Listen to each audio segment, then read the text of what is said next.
Viewers, welcome to my Nupur's kitchen. Good evening everyone. আমি সন্ধ্যাবেলা একটা নতুন ধরনের রেসিপি শেয়ার করছি। যদি এটা চাইনিজ, এই রান্নাটার নাম হচ্ছে কুং ফাও চিলি পটেটো। তো এই কুং ফাও চিলি পটেটো বানানোর জন্য আমি এরম ডুমো ডুমো করে আলু কেটে নিয়েছি। তোমরা কিন্তু যেরকম খুশি সাইজ করে কাটতে পারো।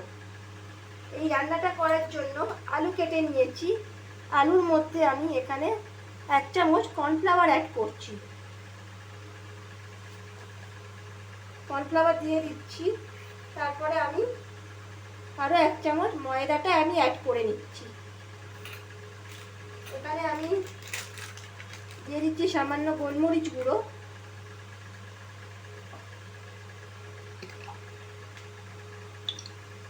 তার সঙ্গে আমি এখানে অ্যাড করে দিচ্ছি 1 টেবিল স্পুন সোয়া সস, ডার্ক সোয়া সস।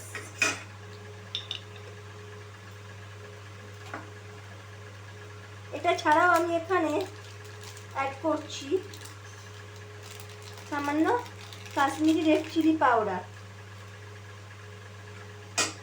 আর আলুটা ভালো করে আমি সমস্ত কিছু দিয়ে ম্যারিনেট করে নেবো। দিয়ে দিচ্ছি 1 চামচ মতো নুন, আর আমি নুন দেবো না। সমস্ত কিছু দিয়ে আমি ভালো করে আমি হাত দিয়ে আমি এটাকে ম্যারিনেট করে নিচ্ছি, তাতে আলুগুলো আমার ফ্রাই করতে সুবিধা হবে।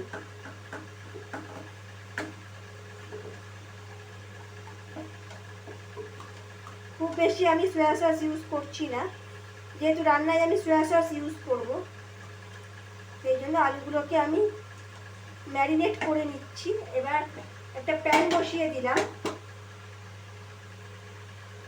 প্যানটা জেলে আমি তেল গরম করতে দিচ্ছি। আমি এখানে সাদা তেল আমি অ্যাড করছি। সাদা তেলে আমি এটাকে ফ্রাই করে নেব। আচ্ছা, তেলটা আমার গরম হয়ে গেছে। আমি ম্যারিনেট করা আলুগুলোকে দিয়ে দিলাম। আপনারা কিন্তু আলুটা ম্যারিনেট করে 1 ঘন্টা রেখে দিতে পারেন। তো আমি এখানে আগে থেকে ম্যারিনেট করিনি।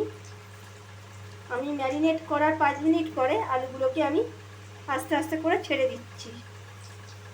আলু শেপগুলো কিন্তু আপনারা পছন্দ মতন কাটতে পারেন, কোনো অসুবিধে নেই।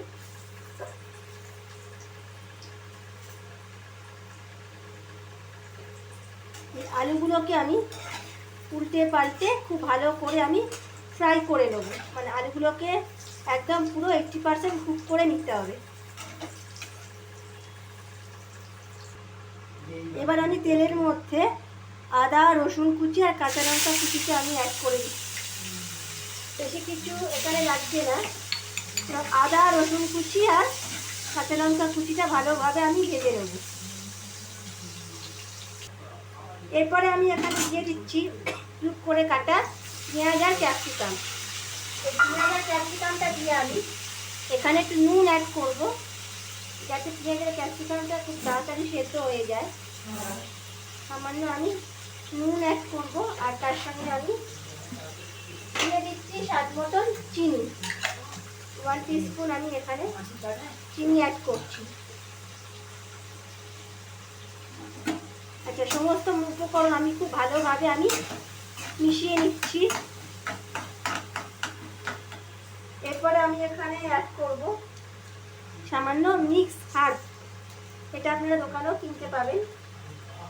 আর তার সঙ্গে আমি এখানে দিয়ে দিচ্ছি সামান্য ব্ল্যাক পেপার। এই সমস্ত উপকরণ আমি ভালোভাবে মিশিয়ে নিচ্ছি। তার সঙ্গে আমি দিয়ে দিচ্ছি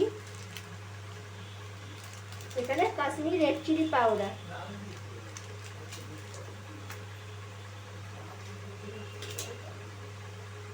এবং সমস্ত উপকরণ আমি খুব ভালোভাবে মিশিয়ে নিচ্ছি। আর ঢাকনাটা দিয়ে ঢেকে দেবো, যাতে পেঁয়াজগুলো সফট হয়ে যায়। আচ্ছা, ঢাকনাটা আমি খুলে দিলাম।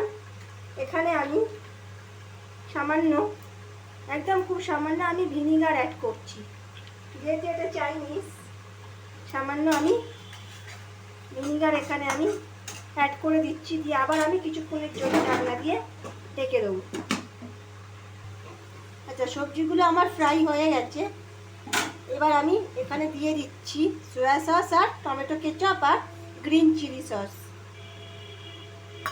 ভালো করে আমি মিশিয়ে নিচ্ছি। তার সাথে আমি এখানে অ্যাড করব, দেখতেই পাচ্ছেন এটা শেজওয়ান সস।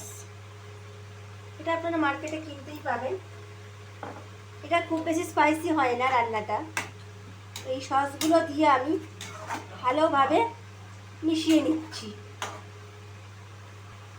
আচ্ছা, দেখতেই পাচ্ছেন সব উপকরণ ভালোভাবে মিশে গেছে। এবার আমি ফ্রাই করা পটেটোগুলো অ্যাড করছি। আলুগুলো আমি ভালোভাবে দিয়ে দেবো।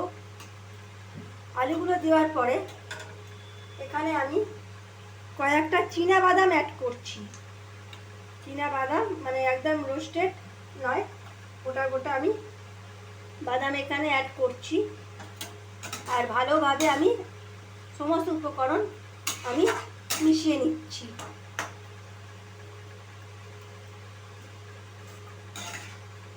এখানে আমি কোনো রকম আমি জল এখন দেব না, আমি হালকা আমি ঢাকা দিয়ে দেবো। আচ্ছা, রান্নাটা প্রায় শেষের দিকে।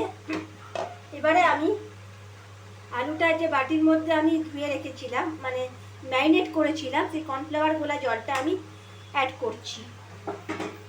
আবারও কিছুক্ষণ আমি ঢাকা দিয়ে রাখবো। সবাই দেখতে পাচ্ছেন রান্নাটা আমার হয়ে গেছে। আমি গ্যাসের ফ্লেমটা বন্ধ করে দিলাম। এবার আমি এখানে একটা কাজ করব, রোস্টেড তিল ওপর থেকে হালকাভাবে আমি ছড়িয়ে দেবো। তো দেখতেই পাচ্ছেন কত সুন্দরভাবে আমি বানিয়ে ফেললাম কুং ফাও চিলি পটেটো। এই রান্নাটা খুব সুন্দর এবং রুটি পরোটার সাথে দারুণ যাবে। আমি যেরকমভাবে বানালাম আপনারা সেরকমভাবেই বানিয়ে বাড়ির সকলকে খাওয়াবেন। ধন্যবাদ, ভালো থাকবেন, গুড নাইট।